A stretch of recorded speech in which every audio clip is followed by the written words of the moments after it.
My son-in-law hit me in front of everyone while my husband, a military pilot, watched from the window of the private jet that was already waiting for us. And what happened next? I never thought I'd have the courage to tell anyone. Today, I'm going to tell you something I never thought I'd share. And if you, for a second, feel like any of this sounds familiar, I just ask that you leave a like and subscribe.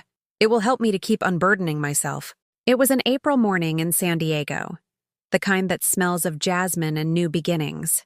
I, Carolyn Miller, 62 years old, was finishing folding the last of my husband John's shirts into our brown leather suitcase, the one we'd bought 30 years ago at the Rose Bowl flea market, when we still believed the world was waiting for us with open arms. My hands trembled slightly as I smoothed the soft fabric of his dress blues, stored so carefully that they still carried the faint scent of the Old Spice he wore on Sundays. The house smelled of fresh brewed coffee and the blueberry muffins I'd baked at dawn, because I knew my grandchildren liked them warm, with that fluffy texture you only get when you make them with love and patience. The sun filtered through the lace curtains in the living room, the ones I had embroidered myself during the long months when John flew missions overseas and I was left alone, counting the hours until his return. After 40 years of marriage, my husband, retired Colonel John Miller, had landed a job as a flight instructor at a prestigious aviation school in Oaxaca, Mexico. It was our chance to start over, to live out those golden years we had dreamed of during decades of sacrifice, constant moves, and sleepless nights spent waiting for him to come home safe and sound. We had sold almost everything. My grandmother's antique furniture, the Waterford crystal glasses I inherited from my mother, even the upright piano where I had learned to play Clair de Lune as a child. We would only keep the essentials: our photographs, a few books, and the love letters John had sent me from every military base where he had served. But something was eating at me from the inside, like a splinter lodged in my heart that I couldn't remove no matter how hard I tried. My younger daughter, Laura, 35 years old, hadn't spoken to me in 4 months.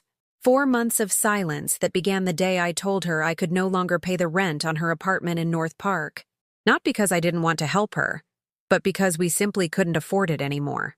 A military pension doesn't stretch to cover 2 households, and we had expenses, dreams, and a right to live our final years with dignity. David, her husband, had lost his job as a sales rep 6 months earlier.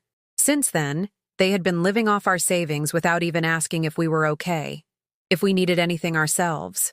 They only showed up when they needed money for the kids' school, for summer vacation, for car repairs, always with the same fake smile and the same promises that they would pay us back as soon as David found something stable. I looked out our bedroom window and saw my older son, Ethan's, car parked in front of the gate. He had come to say goodbye with his wife, Helen, and their 2 children. At least he had tried to understand our decision, though I could see in his eyes that mix of sadness and relief he didn't dare put into words. The doorbell rang at 10 in the morning. It was Laura, with David and my 2 young grandchildren, Sophia, 8, and Michael, 5. My heart raced seeing them after so long. Sophia ran to me and hugged my legs with that innocent strength children have when they sense something important is happening, but don't understand what. "Grandma, are you really going that far away?" she asked me with those honey-colored eyes she had inherited from my mother. Before I could answer, David stepped forward with that smile I knew all too well, the one he used when he wanted something. "Carolyn, honey, Laura and I have been thinking, don't you think it's a bit hasty to leave like this, so far away, at your age?" His words sounded sweet, but there was poison in every syllable. Laura remained silent behind him, avoiding my gaze, nervously fiddling with the faux pearl necklace I had given her for her last birthday. "It's already decided, David," I replied, my voice firm, though inside I felt my soul was breaking. "John has a magnificent opportunity, and we deserve to live this new chapter." That's when his mask fell completely. "A magnificent opportunity?" David let out a bitter laugh that made the children huddle closer to me, scared. "You think abandoning your family is magnificent? Leaving your grandchildren without grandparents? Just leaving like that, after everything we've done for you? Everything you've done for us?" The question escaped me before I could stop it. "David, we've been paying your rent, your car expenses, your utility bills for 2 years. That's what parents do, he interrupted, raising his voice as he approached me, his face red with anger. They take care of their children, but of course you two are just selfish people who only think about yourselves. I felt the floor shift beneath my feet. 40 years of helping, sacrificing, putting our dreams on hold so our children could have what we never did. And now it turned out we were the selfish ones. John appeared in the living room just then, his leather briefcase in hand, and that serious expression I knew so well, the one he put on when assessing a risky situation before making a decision. "Is there a problem?" he asked, his voice calm, but I could see the tension in his shoulders. David turned to him with contempt. "Yeah, there's a problem. You're taking off as if this family means nothing, and on top of that, you expect us to be fine with it." "Nobody is abandoning anyone," John replied, setting the briefcase on the floor with deliberate slowness. "We're simply starting a new chapter in our lives."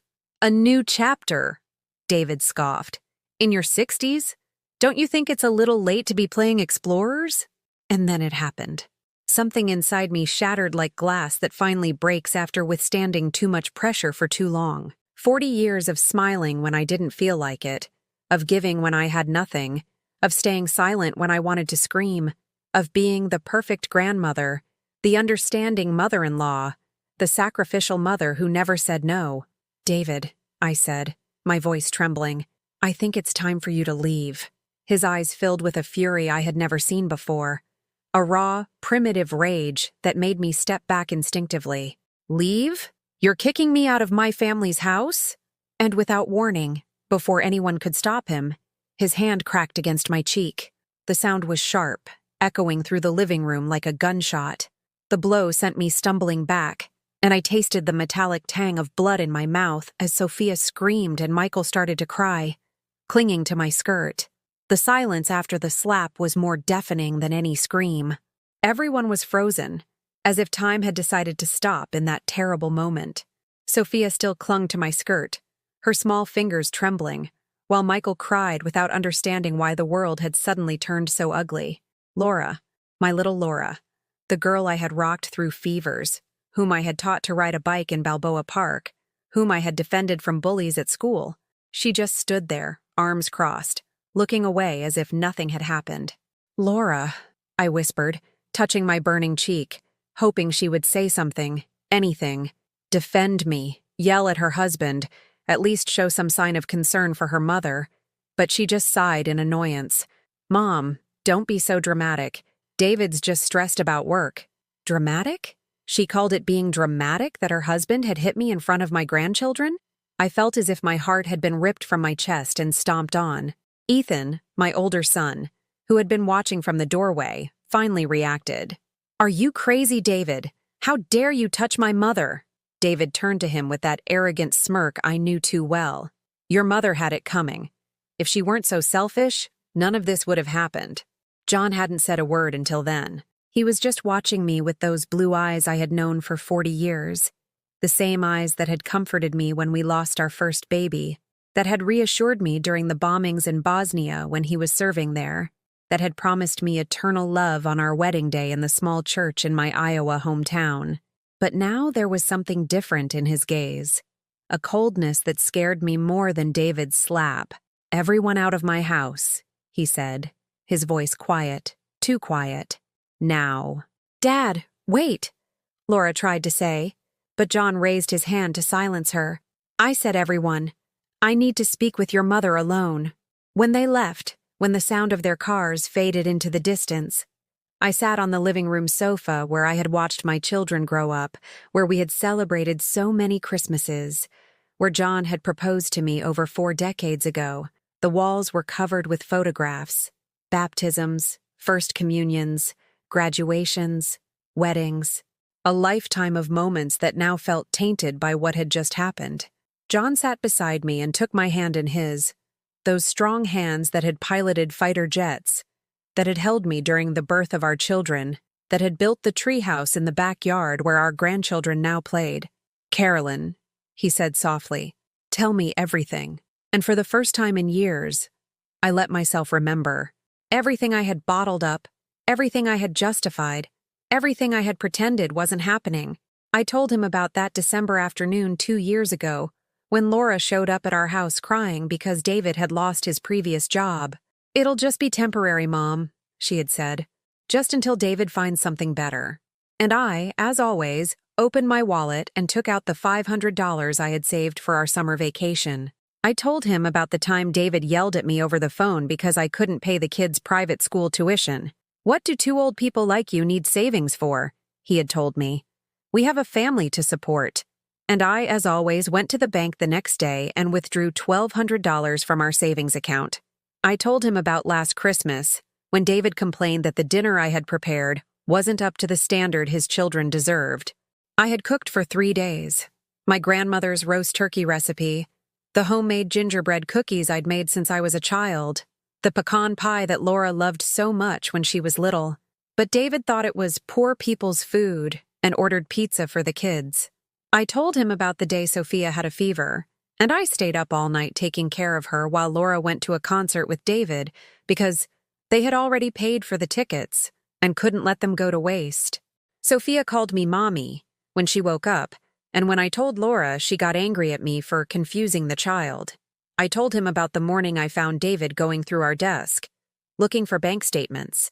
When I asked him what he was doing, he said Laura had asked him to review the family finances to make sure we were managing the money we were going to leave them as an inheritance properly.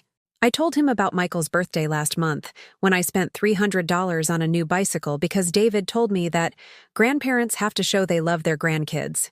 But when Michael wanted to hug me to say thank you, David pulled him away, saying, "Don't be so clingy with Grandma." And I told him about the conversation I overheard last week when Laura was on the phone with her older sister-in-law, Helen. "When Mom and Dad can't live on their own anymore, we'll put them in a home and sell the house," my daughter, my little girl, had said, as if we were old furniture to be discarded when we were no longer useful.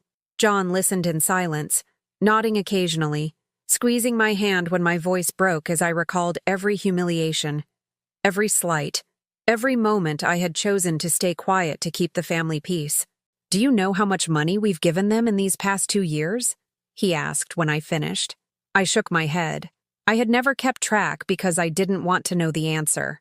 He stood up and went to the desk where he kept all our papers. He returned with a ledger and sat beside me. $1,800, he said, reading from the book. "In 2 years, Carolyn. $1,800 that we took from our pension, from our retirement savings, from the inheritance your parents left us." I couldn't breathe. It was almost the equivalent of a full year of our pension. "And you know what hurts the most?" John continued. "It's not the money, Carolyn. It's that not once, not a single time in 2 years, have David or Laura ever said thank you. They've never asked how we are. They've never come to visit without needing something. To them, we're a walking ATM. The tears I had been holding back for so long finally came.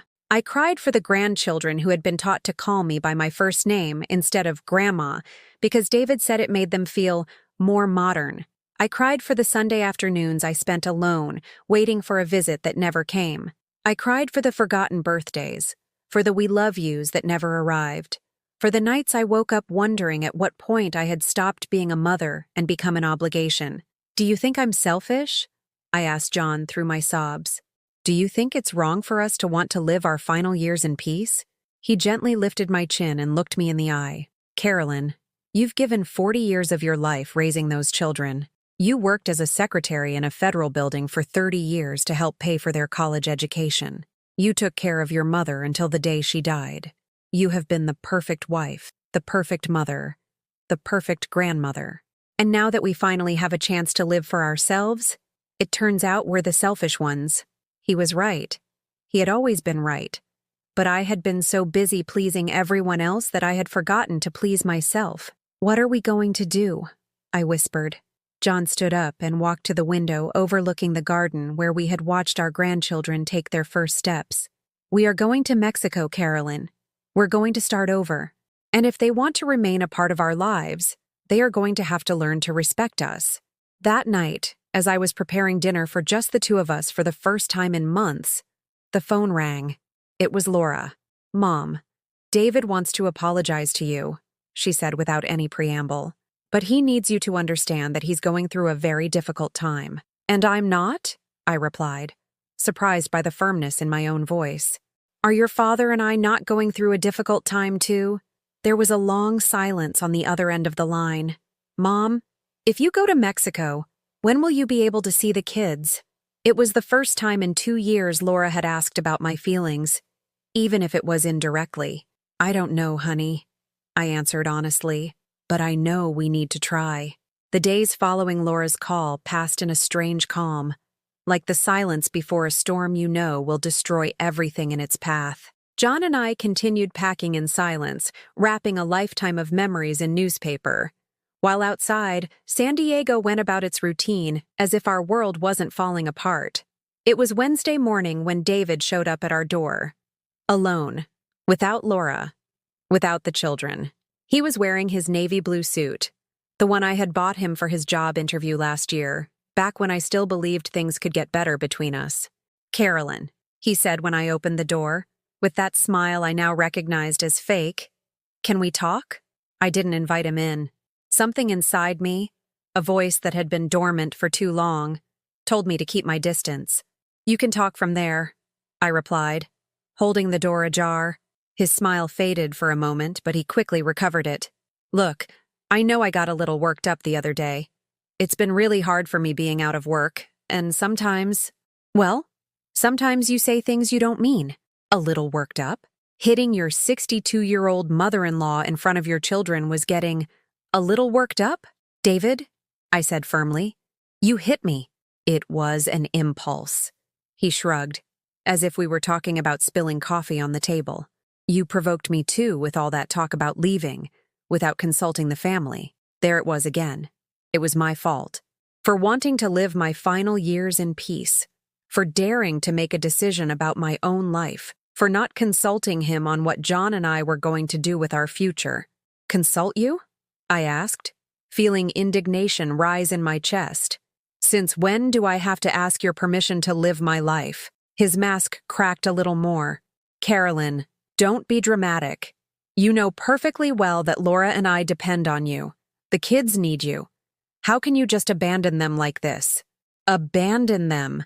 The word hit me like an invisible slap. According to David, wanting to be happy was abandoning my family. Wanting to live without being an ATM was being a selfish grandmother.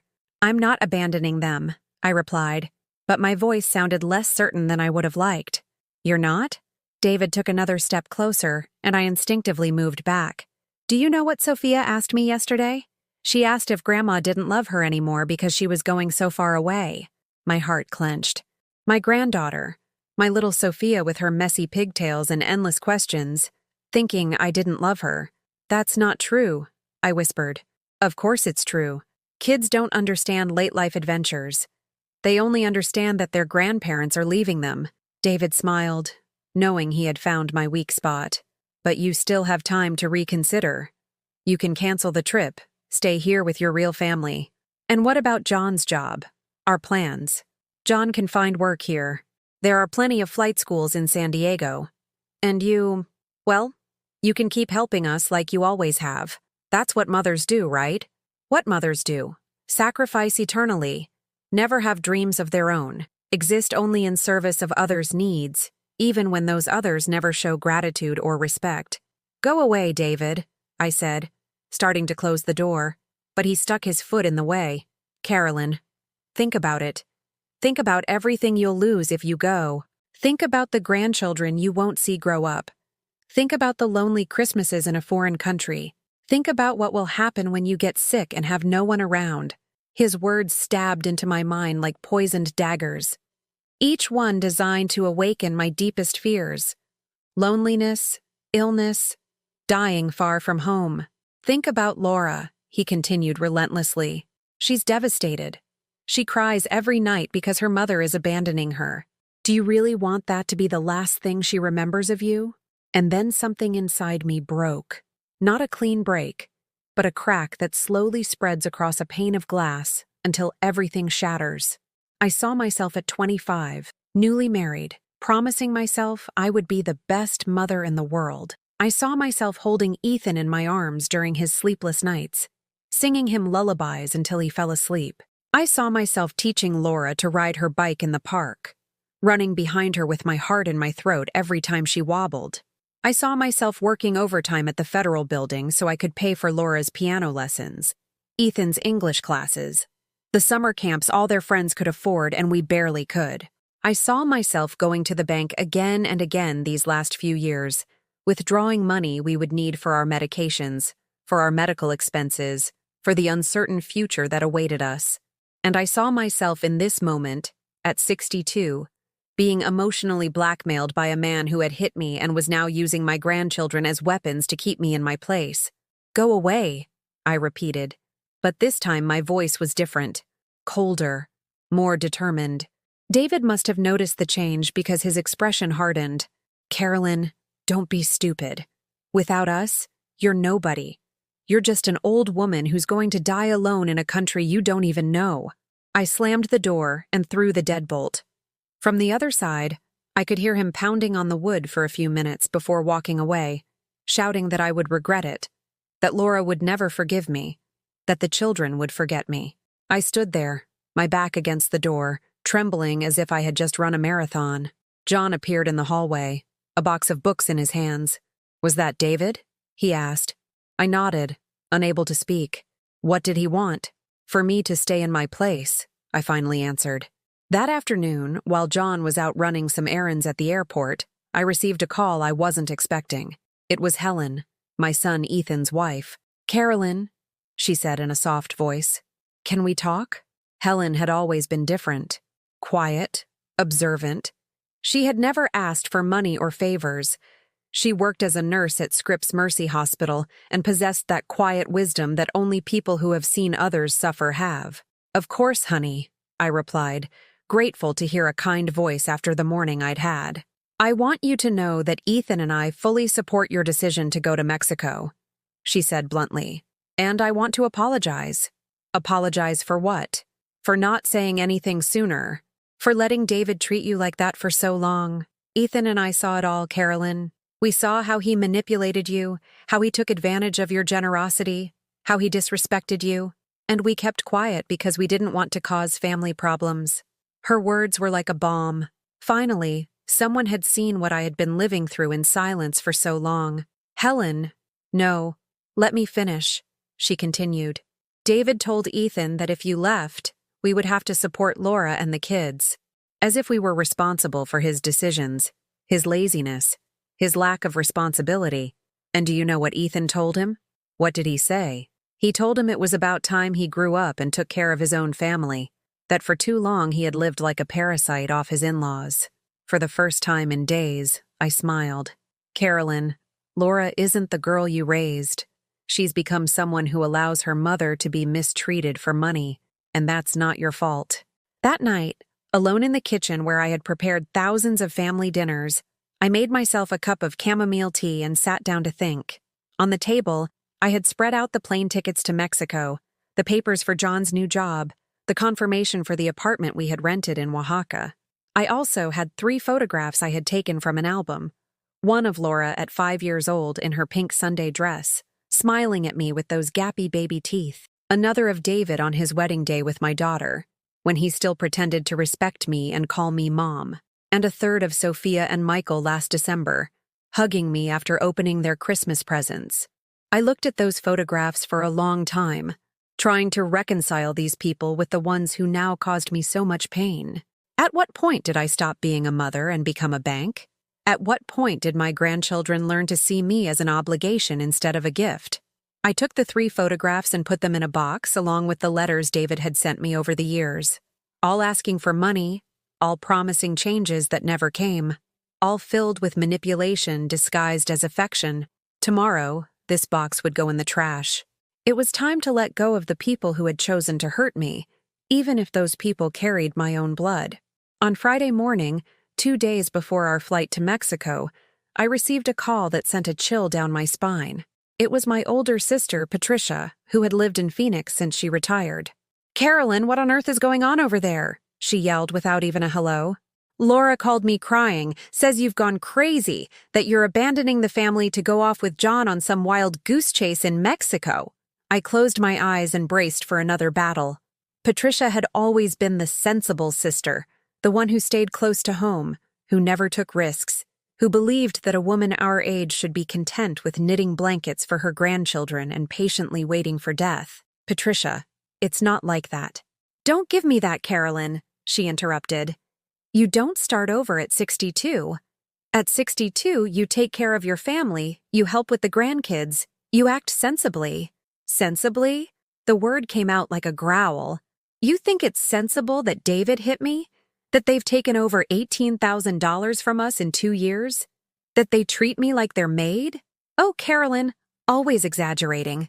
Young couples go through crises. It's normal for them to need help from their parents. I helped my kids until they could— Your kids never hit you, I yelled, losing my composure completely. Your kids never insulted you in front of your grandchildren. There was a silence on the other end of the line. Then, Patricia sighed with that moral superiority she had always used with me since we were children. Carolyn, if David hit you, you must have provoked him. Men don't just hit for no reason. You must have done something to set him off. I hung up the phone without saying goodbye. My own sister, the woman who had taught me how to braid my hair when we were little, who had comforted me after my first heartbreak, who had been my maid of honor at my wedding, believed I deserved that slap. The phone rang again immediately. This time, it was Laura. Her voice sounded different, more desperate, less controlled. Mom, please come over. We all need to talk. Laura, we've talked enough. No, we haven't. Her voice broke, and for a moment she sounded like the scared little girl she used to be. David says if you leave, we're going to lose the house. He says we can't support the kids without your help. Mom, we need you. There it was again. Need. Never love. Never respect. Never gratitude. Just the desperate need for what I could give them. Laura, you're 35 years old. David is 38. You're adults. It's time you learn to live like adults. But the kids, she shouted, playing her last card. What about Sophia and Michael? It's not their fault. And she was right. The children weren't at fault. They hadn't chosen to have irresponsible parents who would rather blackmail their grandparents than find real jobs. The children will be fine, Laura, when you two grow up and learn to be real parents. You're selfish, she screamed before hanging up. A selfish old woman who only thinks about herself. A selfish old woman. My own daughter, the child I had rocked through nightmares, was calling me a selfish old woman because I had finally decided to live for myself. That evening, when John got back from his errands, he found me sitting on the living room floor, surrounded by open photo albums. I had been looking through 40 years of family memories, trying to find the exact moment when everything went wrong. What are you doing, honey? He asked, sitting down beside me. I showed him a photograph of Laura's first communion. She was 8 years old, wearing a white dress I had sewn myself, and she was looking at me with those adoring eyes that children only have when they see their mother as the most important person in the world. At what point did I stop being her hero and become her ATM? I asked him. John took the photograph and looked at it for a long time. It wasn't a single moment, Carolyn. It was a gradual process. Every time you said yes when you wanted to say no, every time you gave money you didn't have, every time you put their needs before ours, you taught them they could treat you this way. His words hurt because they were true. For years I had confused love with enabling, believed that being a good mother meant sacrificing everything, always, without limits, without conditions. Do you think I'm a bad mother for leaving? I asked. I think you're a mother who has finally learned to value herself, he replied, kissing my forehead. And that doesn't make you bad. It makes you brave. On Saturday morning, our last day in San Diego, the doorbell rang at 7 a.m. It was the whole family. Laura, David, the kids, Ethan, and Helen. They had come for the last attempt, as David called it. I let them in, but this time I didn't offer coffee or muffins. I wasn't going to pretend this was a friendly social visit. Mom, Laura began, her eyes red from crying. We've all been talking, and we want you to know that we understand you're upset with us. Upset. As if this were a temporary tantrum that would pass with time. We know we've been a bit demanding at times, David continued, using that condescending tone he reserved for when he needed something important. But you guys are just so good to us that sometimes we take it for granted. A bit demanding? Taking it for granted? They were minimizing years of abuse as if it were childish mischief. We've decided that things are going to change, Laura announced solemnly. David has been looking for work more actively, and I'm going to go back to work part-time. We won't ask you for any more money. Until when? I asked. They looked at each other, confused. What do you mean, until when? Until when will you not ask for money? A month? 2 months? Until you run out of patience? Carolyn, David interjected with that all-too-familiar smile. Don't be so negative. We're promising you that things will change. Yes, Laura added.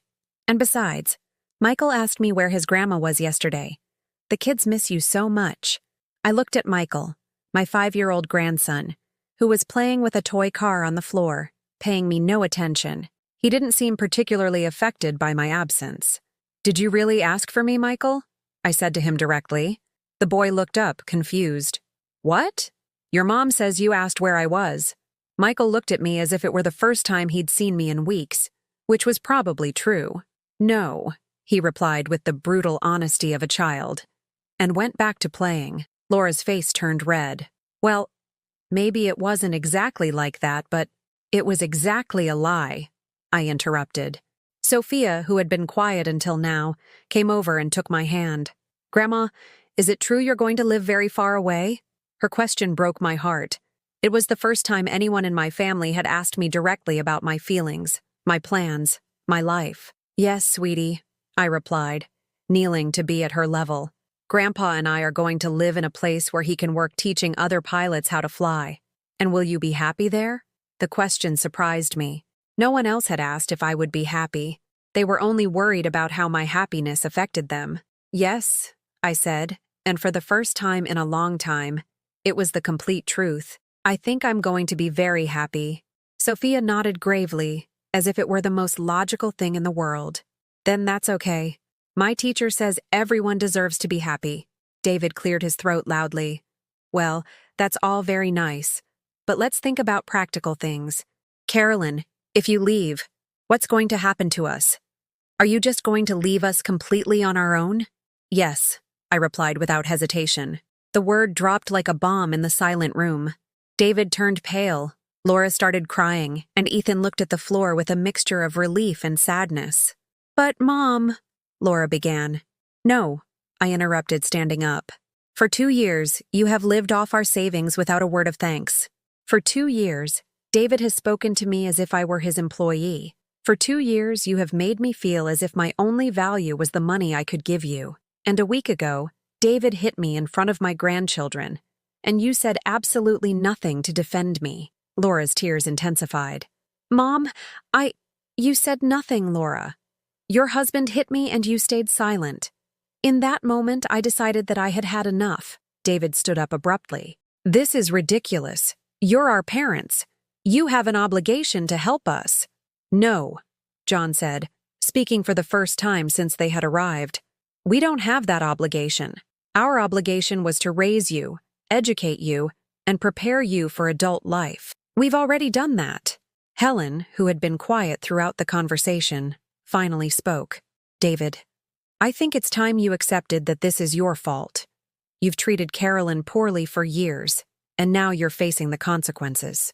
You stay out of this, David yelled at her. This is none of your business.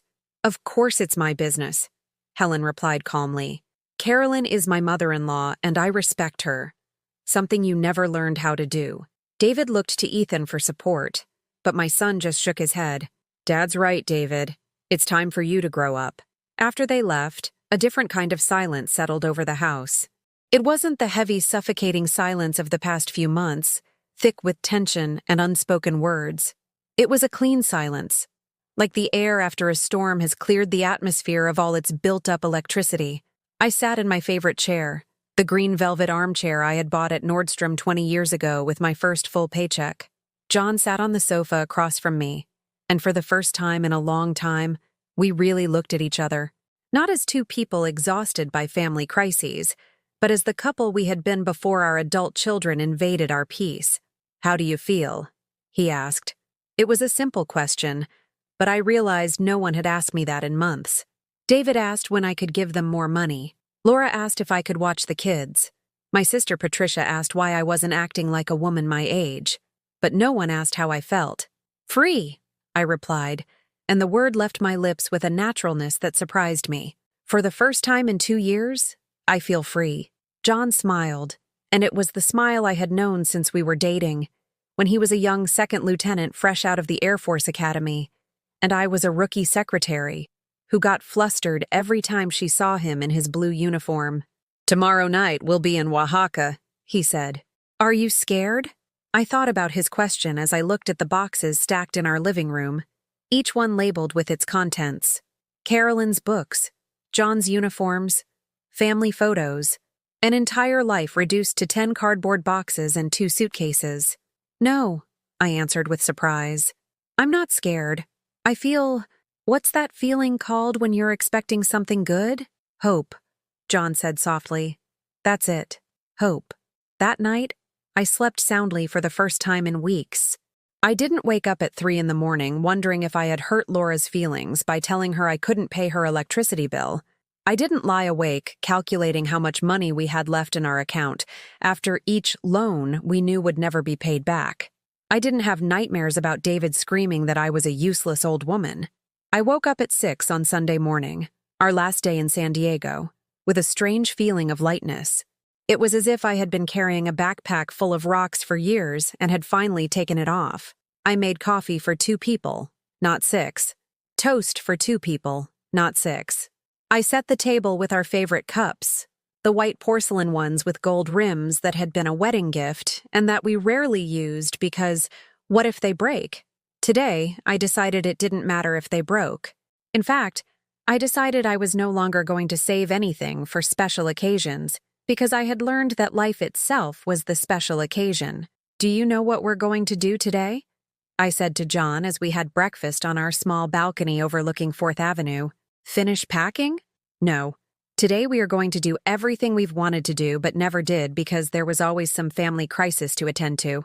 John looked at me, intrigued. "Like what?" "Like we're going to the San Diego Museum of Art. I've wanted to see the new Monet exhibit for 3 years, but something always came up. Laura needed us to watch the kids. David had a job interview and needed to borrow the car. Michael was sick and we had to go to the pharmacy. Carolyn—" "No," I interrupted with a smile. "Today there are no sick children to care for, no sons-in-law who need favors, no daughters who require a financial bailout. Today, it's just John and Carolyn, and we're going to do whatever we want." And that's exactly what we did. We walked through the quiet Sunday streets of San Diego, where families stroll through Balboa Park and old men feed pigeons in the plaza. But for the first time in years, we weren't thinking about our absent grandchildren or pending family obligations. We were just being ourselves. At the museum, we stood for a full hour in front of the water lilies, talking about Monet's technique and how the light fell across the canvas. It had been years since we'd had a conversation about art, about beauty, about things that weren't financial crises or family problems. "Do you remember," John said as we looked at Impression Sunrise, "when we used to come here when we were dating? You knew the story behind every painting." "I was studying art history before I married you," I replied with a touch of nostalgia. "I wanted to be a tour guide, remember? Why didn't you ever do it?" The question hit me like a revelation. Why hadn't I ever gone back to studying art history? Why had I abandoned that dream? Because when Ethan was born, I dropped out to take care of him. And then Laura was born. And then you had difficult assignments. And then the kids grew up. But there were always other problems. There was always a reason to postpone what I wanted. John took my hand. "There's a university in Oaxaca. They have a Mexican art history program for seniors." "Really?" The idea thrilled me in a way I hadn't felt in decades. "Really? And I think it would be wonderful to have a wife who's an official Oaxaca tour guide." We left the museum laughing like a young couple, planning my future as a student at 62. On the street, I stopped in front of a boutique I had always admired from afar, but never entered because it was too expensive. "You know what?" I told John. "I'm going to buy myself something nice for the trip." "Carolyn, you don't need—" "Yes, I do," I interrupted him. I need to buy myself something nice because I deserve it. Because for 2 years I've spent my money paying Laura's rent and buying clothes for the kids while I kept wearing the same coat from 10 years ago. I walked into the store and bought a navy blue dress with small white flowers. Elegant but comfortable. Perfect for a new life in a new country. When I tried it on in front of the mirror, I saw a different woman.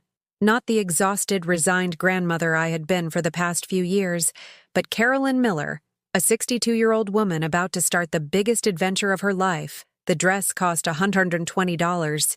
2 years ago, I would have felt guilty spending that much on myself when I could have given the money to Laura. Today, I paid for it without a single regret. As we walked back home, my phone rang. It was a number I didn't recognize. "Carolyn Miller?" a woman's voice asked. "Yes, this is she.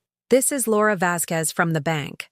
I'm calling to confirm that the automatic transfers you have set up to Mrs. Laura Miller's account will be canceled effective tomorrow."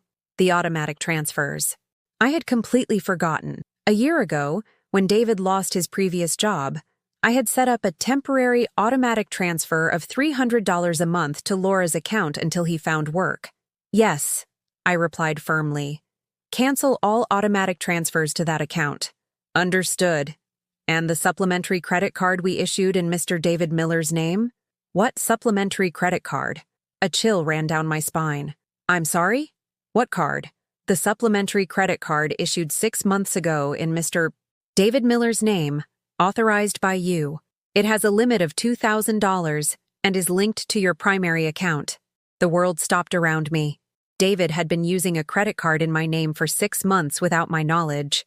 "I want that card canceled immediately," I said, my voice trembling. "And I want a detailed report of all the charges made with it." "Of course, Mrs. Miller. Shall I email it to you?" "Yes, please." When I hung up, John asked me what had happened. I told him, and I watched his face harden with every word. "Carolyn," he said, his voice dangerously quiet, "do you realize what this means?" "What does it mean?" "It means David has been stealing from you for 6 months. Literally stealing, using your name and your credit without your permission." The word stealing hit me like a punch. For 2 years, I had been giving them money voluntarily. But this was different. This was taking without asking, using my financial identity without my consent. When we got home, I checked my email. The bank report was there. David had spent $1,847 in 6 months. Dinners at expensive restaurants, brand-name clothes, gas, even a weekend at a luxury hotel in Santa Barbara. While I was worrying if we would have enough money for our medical expenses in our old age, David was taking romantic getaways on my dime. "Tomorrow, before the flight," I told John as I stared at the list of charges, "we are going to the police station to file a report for fraudulent use of a credit card." John looked at me surprised. "Are you sure?" "Completely sure. David hit me, insulted me, emotionally blackmailed me, and now I find out he stole from me too. Enough is enough." That night, as we finished taping up the last boxes, I felt different. Not sad for everything I had lost, but relieved for everything I had chosen to leave behind.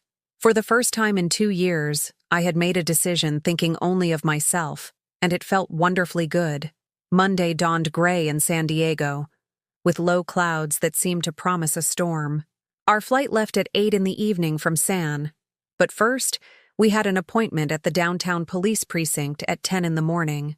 I dressed in my gray suit, the same one I wore for important meetings, and styled my hair in the low bun that always gave me confidence. If I was going to report my son-in-law for fraud, I wanted to do it with all the dignity I had left. At the station, Officer Martinez, a man in his 40s with a kind face, listened to us with professional patience. When I explained the situation and showed him the bank statement, his expression hardened. "Mrs.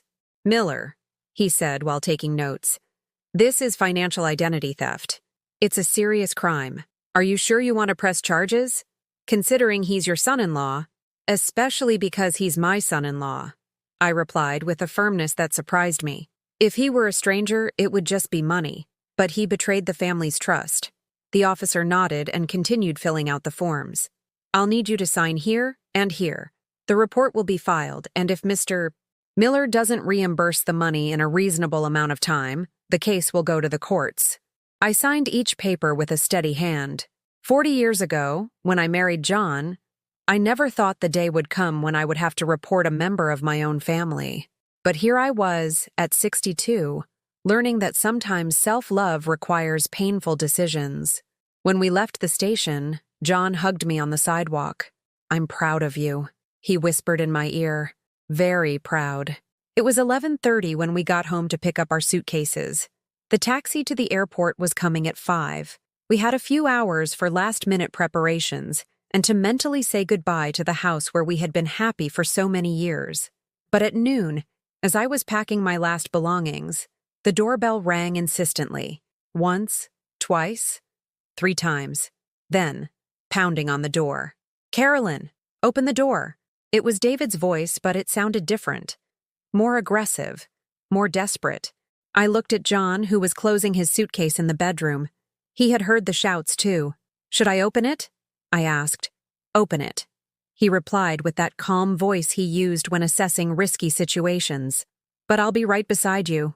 When I opened the door, David stormed into the house. He was with Laura, whose eyes were red from crying, and behind them was my sister Patricia, who had clearly driven in from Phoenix to join this final family battle. "How dare you!" David shouted without a greeting, waving some papers in his hand. "How dare you report me to the police? How dare you steal from me for 6 months?" I shot back, holding my ground in the doorway. "I didn't steal from you. You're my mother-in-law. Family doesn't steal from family." "Family also doesn't hit family," John interjected, appearing behind me. "But you already broke that rule." Laura stepped forward, her face distorted with desperation. "Mom, please, drop the charges." David's desperate. He says he could go to jail. He should have thought of that before forging my signature to get a credit card, I replied. "I didn't forge anything," David yelled. "The bank clerk told me I could authorize the card over the phone." By pretending to be me? David fell silent for a moment, which was answer enough. Patricia, my older sister, stepped forward with that look of moral superiority she had perfected over 65 years. "Carolyn, this is ridiculous. You're destroying your own family over money." "No, Patricia," I replied, looking her straight in the eye. "I'm protecting my dignity after years of letting them walk all over me." "But they're your children," Patricia insisted. "A mother always forgives. A mother never reports her own family." "David is not my son. He is the man who hit me in front of my grandchildren and then stole from me for months." Laura began to cry harder. "Mom, if David goes to jail, what will happen to the kids?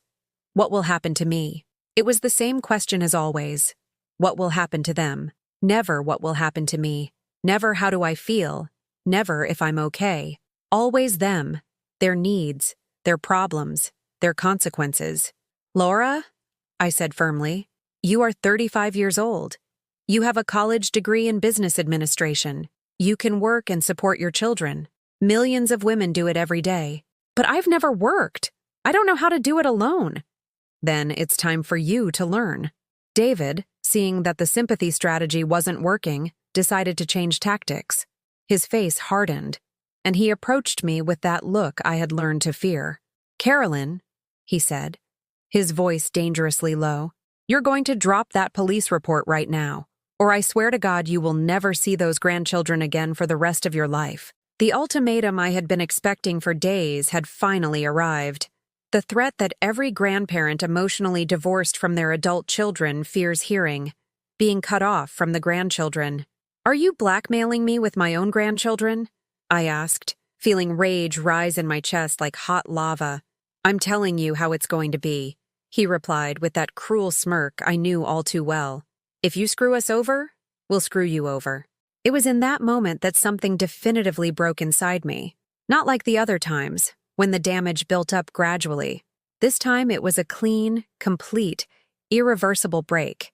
Like when you cut a live wire and sparks fly just before everything goes permanently silent. I walked over to the living room table where I kept a shoebox full of my grandchildren's photographs. I picked it up, and without taking my eyes off David, I opened it. "These are the photos of Sophia and Michael that I've saved for years," I said in a calm voice. "Their first steps, their birthdays, their school plays, David looked at me, confused, not understanding where I was going with this. I took the first photograph, Sophia at 2 years old, smiling at me from her high chair covered in baby food, and tore it in half. "Mom!" Laura screamed. "What are you doing?" I took another photograph, Michael on his first day of school, with the backpack I had bought him, and tore that one too. "If you're going to deny me the chance to make new memories with my grandchildren," I said as I continued to tear through the photos, "then I don't need to carry the weight of the old ones." David was pale, as if he had finally realized he'd gone too far. "Carolyn, wait," he started to say. "No," I interrupted, ripping a third photograph. "For years you've held me emotionally hostage using these children. If you don't give us money, you can't see them. If you don't do what we want, you can't be with them." "Well, you know what, David? I no longer want to be with grandchildren who are being raised to believe that blackmailing and mistreating their grandparents is okay." Laura lunged at me, trying to stop me, but John gently held her back. "Let her," he said to my daughter. "Let her finish." I tore up every single photograph, one by one, while David, Laura, and Patricia watched in horror. Each torn photo was one less chain, one less manipulation, one less piece of blackmail. When I was finished, I left the pieces on the table like confetti after a bitter celebration. "It's done," I announced. "You can't blackmail me with the grandchildren anymore. If you want to keep them away from me, that will be your decision and your responsibility to explain to them why their grandparents are not in their lives." David had lost all his arrogance.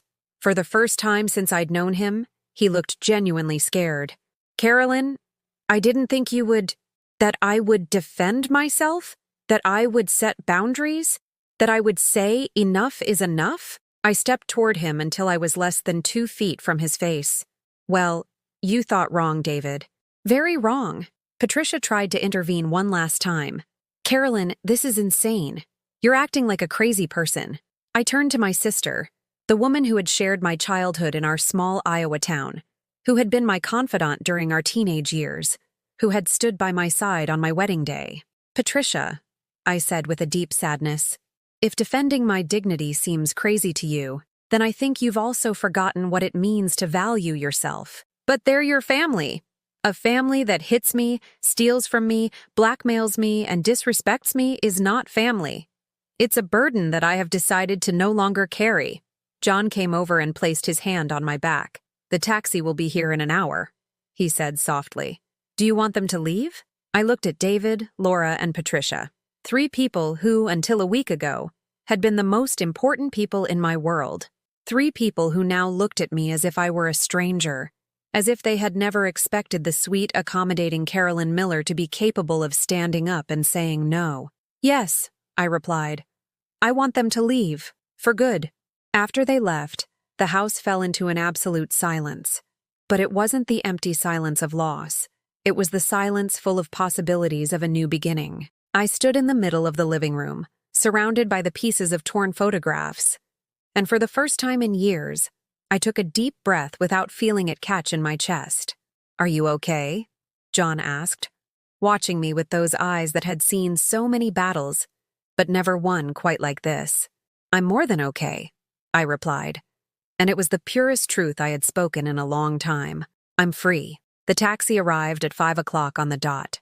The driver, an older man with a kind face, helped us with the suitcases, remarking that we were traveling awfully light for such a long trip.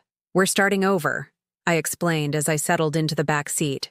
"Ah," he replied with the simple wisdom of someone who has lived a lot. "That's always a good thing. It's never too late to start over."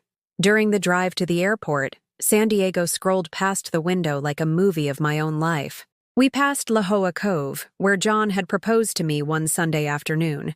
We passed Balboa Park, where I had taught Ethan and Laura how to ride their bikes. We passed the neighborhood where my children were born, where I had lived the happiest years of my life, back when I still believed that family love was unconditional. But instead of nostalgia, I felt gratitude. Gratitude for having lived those beautiful moments, and gratitude for having the strength to let them go when they became toxic. At the airport, while we waited for our flight in the lounge that John had access to thanks to his years of military service, I changed into my new dress. That navy blue dress with white flowers that I had bought the day before, not because I needed it, but because I deserved it. "You look beautiful," John said when I came out of the restroom, and in his eyes, I saw not just the husband of 40 years, but the man who had chosen to join me on this new adventure. "I feel beautiful," I replied. "For the first time in a long time, I feel beautiful on the inside." The flight was long but peaceful. As we flew over the Gulf of Mexico, I thought about all the things I was going to do in Oaxaca. I was going to study art history, just as I'd dreamed of at 20. I was going to learn to cook authentic Mexican food. I was going to explore the Zapotec ruins of Monte Alban. I was going to live every day thinking first about what made me happy, not what others needed from me. Landing in Oaxaca was like arriving on another planet. The air smelled different, cleaner, with a scent of tropical flowers and damp earth I had never experienced. The airport was small and welcoming, a world away from the chaos of San. We were met by Miguel Angeles, the director of the aviation school where John would be working, a man in his 50s with the warm smile characteristic of Southern Mexicans. "Welcome to Oaxaca," he said, hugging us as if we were family. "Carolyn, John has told me so much about you. We are so excited to have you here." I was surprised that someone was excited to have me anywhere. For the last few years, my presence had felt like a burden, an obligation others had to endure. "Thank you," I replied, and my voice sounded stronger than I expected.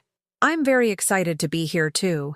The apartment we had rented was in the historic center of the city, in an 18th century colonial building with adobe walls painted canary yellow and an inner courtyard overflowing with purple bougainvillea. Our place had 2 bedrooms, a small but functional kitchen, and a terrace that overlooked the cathedral.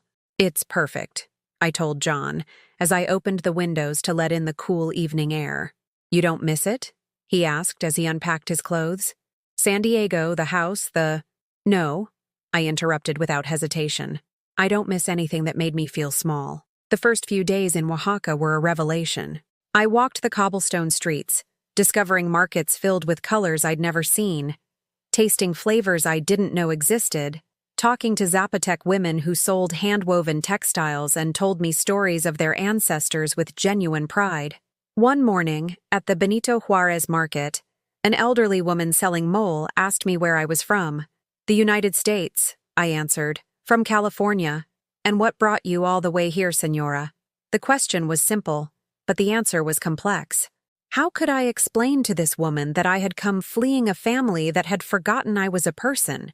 How could I tell her I had crossed a border to reclaim my own voice? "I came looking for a new version of myself," I finally said. She smiled with understanding. "That is very good, Señora. It is never too late to find yourself." In my 3rd week in Oaxaca, I enrolled at the Universidad Autónoma Benito Juárez in the Pre-Hispanic Art History program for senior citizens. The first class was in a room full of people my age or older, all with that same look of curiosity and hope that I suppose I had too.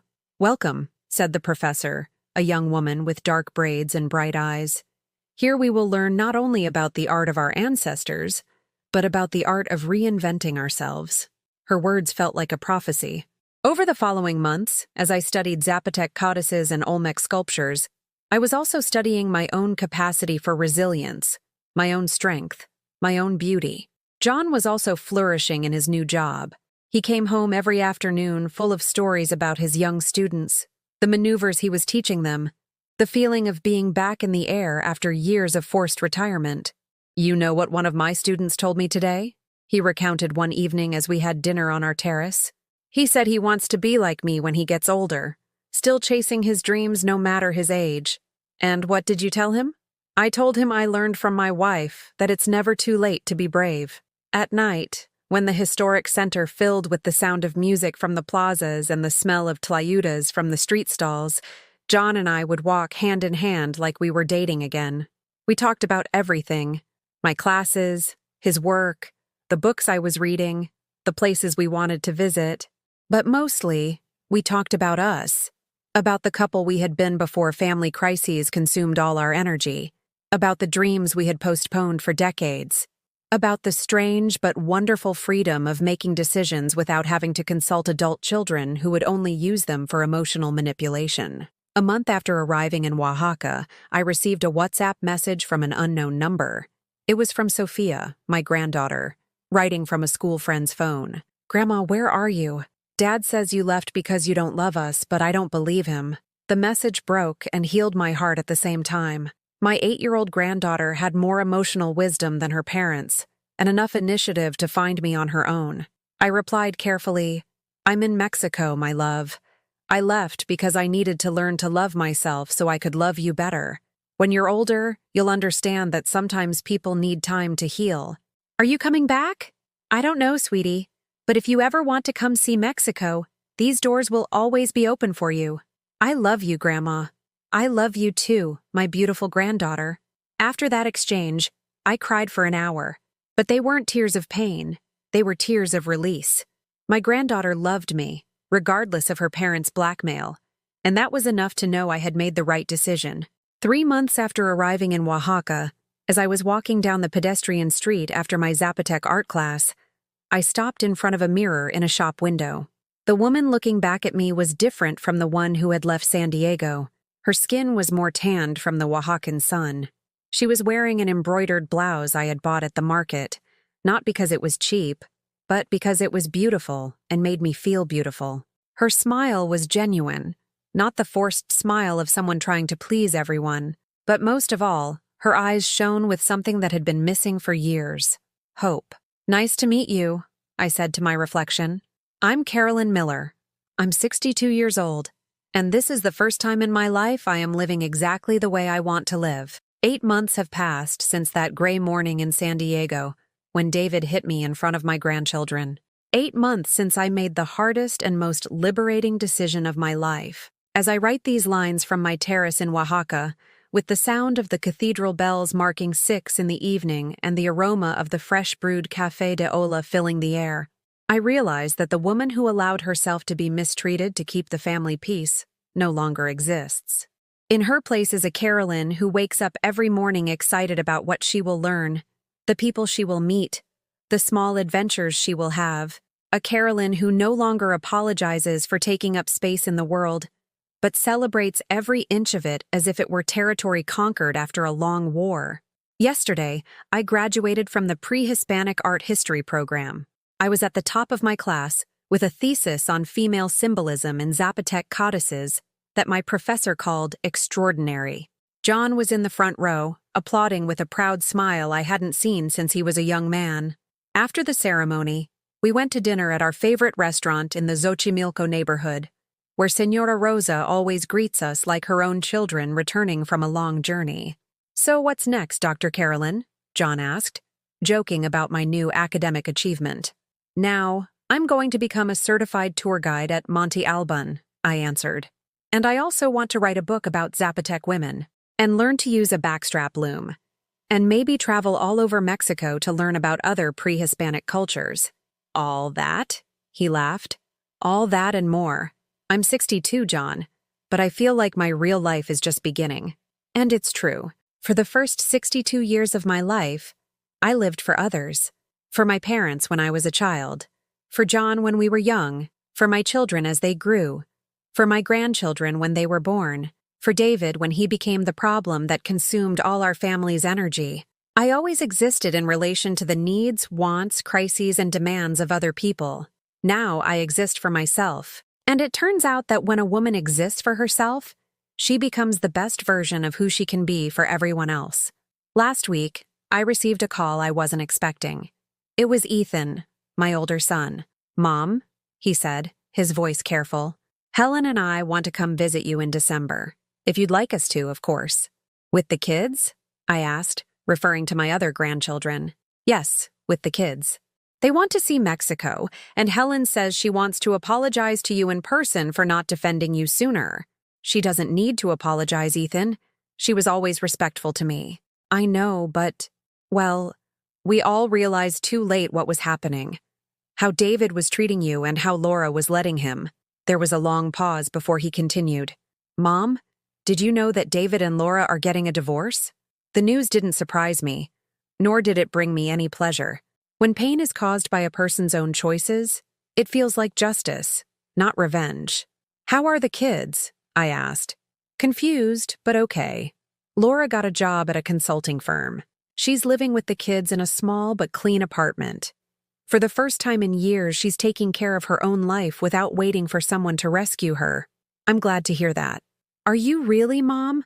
After everything that happened, I'm glad because it means my daughter is growing up, that she's learning to be responsible for herself. That's what I always wanted for her, even if it took me leaving for her to get there. Ethan sighed on the other end of the line. "The kids ask about you, Mom. Sophia especially. She says she wants to visit the place where the grandma who learned to be brave lives." Those words moved me more than I expected. My 8-year-old granddaughter had understood something that had taken the adults months to comprehend, that my leaving wasn't an act of abandonment, but an act of courage. "Tell them I'll be waiting for them here," I told Ethan. "But also tell them they're going to meet a different grandmother, a grandmother who will love them without allowing anyone to disrespect her, not even them, when they grow up." "That sounds perfect, Mom." After hanging up, I stayed on my terrace, watching the sun set behind the mountains surrounding Oaxaca. The golden afternoon light filtered through the bougainvillea in the courtyard, creating dancing shadows on the adobe walls. It was one of those perfect moments that you can't plan, only live. I thought of all the sunsets I had missed over the last few years because I was too busy solving family crises, paying bills that weren't mine, taking care of people who could take care of themselves but had chosen not to. I thought of all the times I had said I can't when I was invited somewhere because David and Laura might need me. I thought of all the dreams I had postponed because there was always a family emergency more important than my own happiness. But I no longer have time for regret. At 62, I've learned that regret is a luxury I cannot afford. Instead of mourning the time I lost, I prefer to celebrate the time I've found. John came home that night from the school with exciting news. "Carolyn, remember Miguel Angeles, my boss? He offered me a permanent contract. He says he's never had an instructor with so much experience and that the students love me." "That's wonderful," I said, hugging him. "What did you tell him?" "I told him I had to consult with my wife, because while I might make the professional decisions, she makes the decisions about our happiness." I was moved by his words. After 40 years of marriage, John had understood something fundamental, that my opinion wasn't just important, it was decisive in the choices that affected our lives.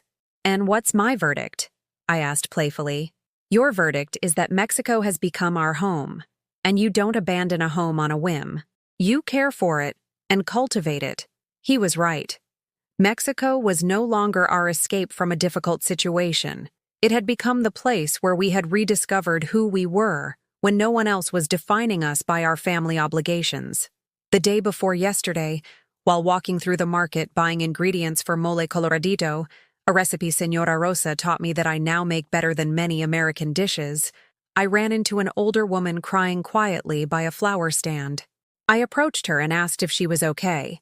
She told me that her daughter and son-in-law had just told her she needed to sell her house to help them with a debt, and that afterwards she could come live with them, so she wouldn't be alone. "But I don't want to live with them," she told me through tears. "My son-in-law treats me badly, and my daughter says nothing. In my house, I have my garden, my neighbors, my routine. It's the only thing I have left of my husband who died last year." Her story sounded painfully familiar. It was me, 8 months ago, being pressured to sacrifice my well-being for the sake of the families. "Would you like some advice?" I asked her. She nodded. "Don't sell your house. Don't go live with people who treat you poorly. Your adult children can solve their own problems without sacrificing their mother's peace of mind. And if they can't, that's their problem, not yours. But she's my daughter, and you are a grown woman with the right to live in peace. Love isn't proven by allowing yourself to be mistreated. It's proven by respecting the boundaries and dignity of your parents." The woman looked at me as if I had given her the solution to a problem she thought was unsolvable. "You think I can say no to my daughter?" "I know you can, because I did, and it was the best decision of my life." We exchanged phone numbers. "Her name is Patricia. She's 68, And yesterday she texted me to say she had decided to stay in her house and that her daughter could find other ways to solve her financial problems. I feel free, she wrote. For the first time in years, I feel free. And that is the most important lesson I have learned in these 8 months. That teaching others to respect us isn't selfishness, it's self-love. And self-love isn't vanity, it's emotional survival. For 60 years, I believed that being a good mother, a good wife, a good mother-in-law, and a good grandmother meant saying yes to everything, sacrificing everything, forgiving everything, enduring everything. I believed my worth as a woman was measured by how much I could give without receiving anything in return. But I've learned that true love, the kind of love that actually helps people grow and be better, includes boundaries, consequences, and sometimes distance. Allowing yourself to be mistreated doesn't help anyone become a better person. On the contrary, it teaches them that mistreatment is acceptable. When I let David yell at me without consequence, I taught him he could disrespect me. When I gave him money every time he asked without demanding accountability, I taught him he could live like a parasite. When I didn't set limits on his demands, I taught him my well-being didn't matter. And when I finally said enough, when I finally defended myself, when I finally chose my dignity over family convenience, I didn't just save myself, I also gave my children the opportunity to grow up, to become responsible for their own lives, to learn that actions have consequences. Now, as the sun sets behind the mountains of Oaxaca, and John prepares 2 cups of hot chocolate in our little kitchen, I realize that I wouldn't trade a single day of this new life for all the family Christmases in the world, because I've learned that being alone with dignity is better than being in company without respect. That chosen solitude is freedom, while forced company is a prison, and that at 62, there is still time to be happy. There is still time to be brave. There is still time to be who you really are when no one else is defining who you should be. My name is Carolyn Miller. I'm 62 years old. And this is my story of how I learned that it's never too late to save yourself. Have you ever experienced something similar? Or do you know someone who has? I'm asking you to answer me in the comments. If this story touched your heart, please leave a like and subscribe to the channel so this message can reach someone who needs to hear it. Because we all deserve to live with dignity, no matter our age.